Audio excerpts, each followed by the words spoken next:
disbelief at this loss.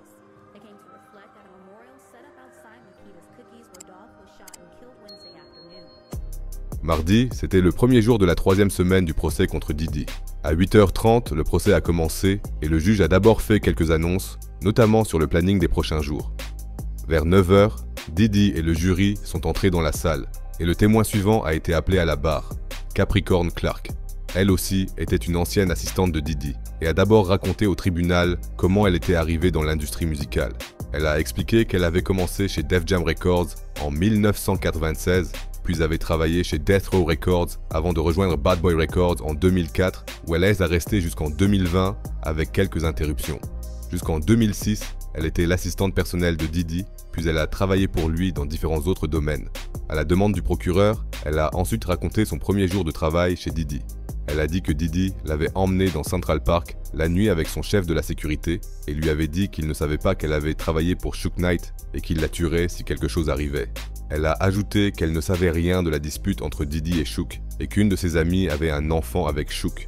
Quand on lui a demandé si c'était la seule fois où Diddy l'avait menacée, elle a clairement répondu non et a raconté qu'elle avait souvent entendu Diddy menacer d'autres personnes, dont 50 Cent. Elle a raconté qu'après un événement MTV où 50 Cent était aussi présent, elle était montée dans une auto-école avec Diddy et son manager de l'époque.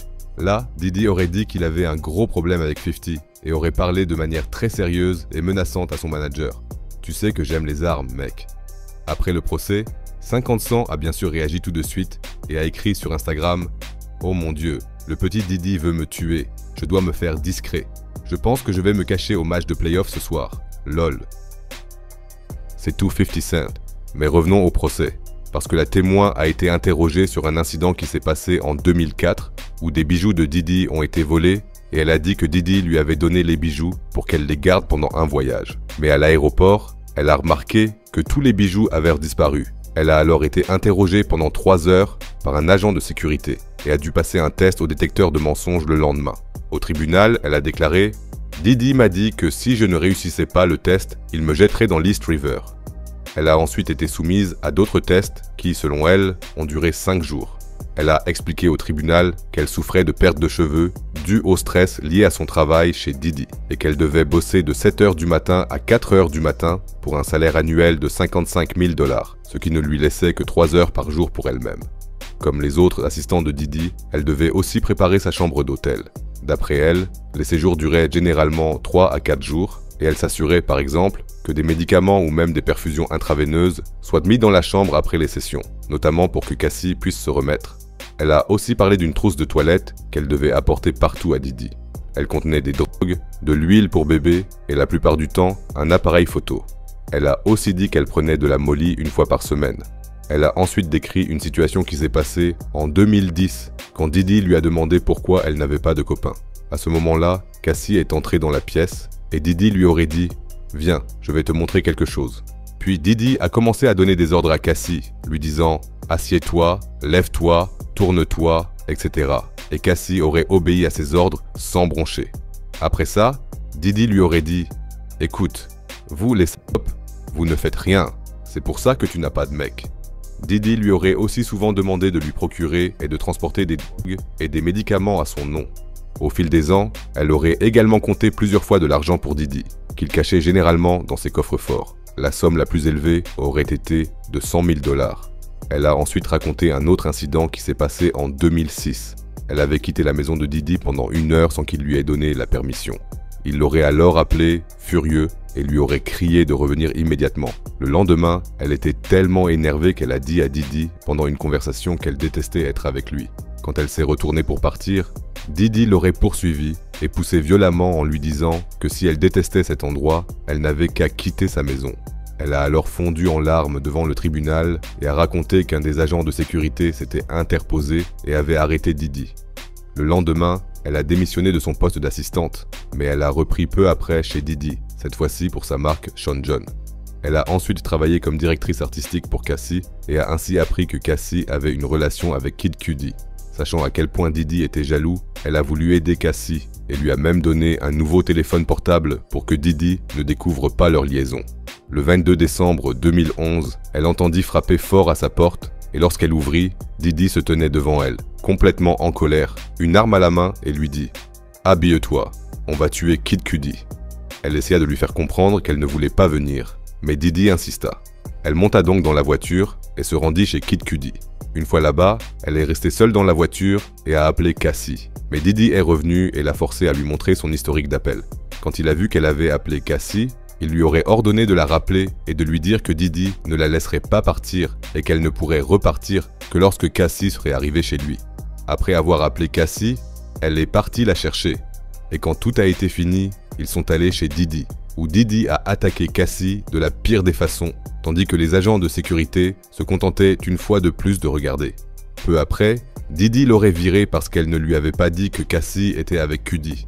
Elle a déclaré au tribunal « J'ai tout perdu. Il m'a dit que je ne pourrais plus jamais travailler et qu'il ferait en sorte que je me suicide. » Vers 11h30, heure locale, il y a eu une petite pause avant que Capricorn Clark ne soit interrogée par la défense. Interrogée, elle a expliqué qu'à son avis, Cassie et Didi étaient dans une relation toxique et qu'ils prenaient souvent des pilules ensemble. L'avocat a ensuite abordé ses déclarations sur l'incident de 2012, c'est-à-dire l'incident qui l'avait poussé à démissionner et a annoncé qu'elle n'avait revu Didi que l'année dernière parce qu'elle voulait retravailler pour lui. À ce moment-là, Didi faisait déjà l'objet d'une enquête et l'avocat de Didi lui a demandé si elle avait dit lors de la réunion que Didi ne serait pas dans une telle situation si elle était encore là, ce qu'elle a confirmé. L'avocat a ensuite montré un SMS qu'elle aurait envoyé à Didi en 2021. Il disait qu'elle était amoureuse de Didi avant de travailler pour lui. Capricorn Clark a répondu qu'elle ne s'en souvenait pas et qu'elle ne connaissait pas le numéro d'où le message avait été envoyé. Elle a ajouté qu'elle aimait et respectait Didi uniquement comme un ami. Les avocats de Didi ont ensuite remis sur le tapis le test au détecteur de mensonges qu'elle aurait dû passer et ont voulu savoir combien de temps elle était restée connectée à l'appareil. Elle a répondu qu'elle y était restée de 10h du matin à 17 ou 18h du soir, mais qu'elle n'avait jamais signalé l'incident au service des ressources humaines. À 12h30, il y a eu une pause déjeuner avant que le contre-interrogatoire reprenne à 13h.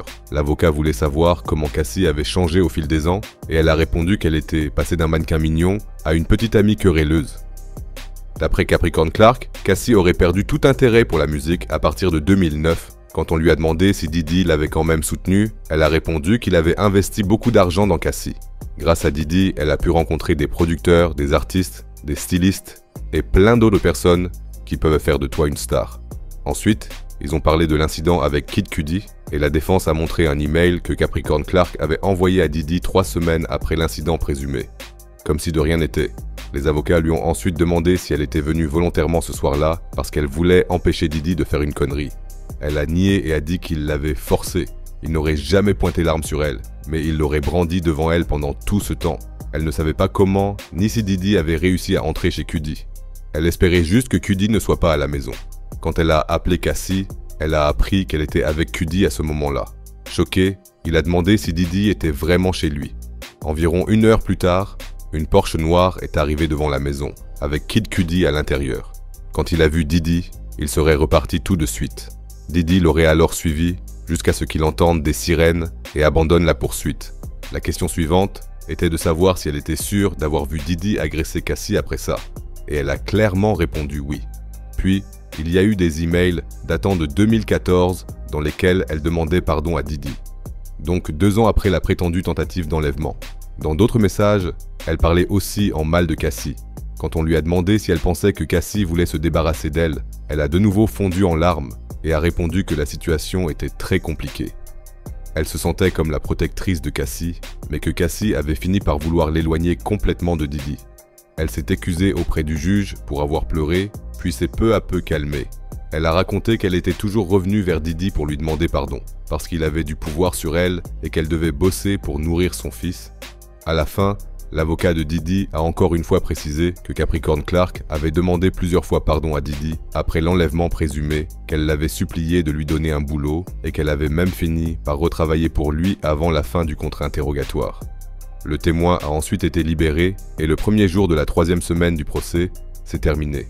Le juge a d'ailleurs laissé entendre pendant le procès qu'ils étaient actuellement dans les temps et que l'ensemble du procès pourrait même être raccourci d'1 semaine si ça continuait comme ça. Je suis impatient de voir ce qui va encore être révélé dans les prochains jours et je reste bien sûr à l'écoute pour vous. Si vous ne voulez rien manquer, abonnez-vous et activez la cloche. Et n'hésitez pas à liker et ou commenter, ça me fait toujours plaisir. Prenez soin de vous et à bientôt pour la prochaine vidéo.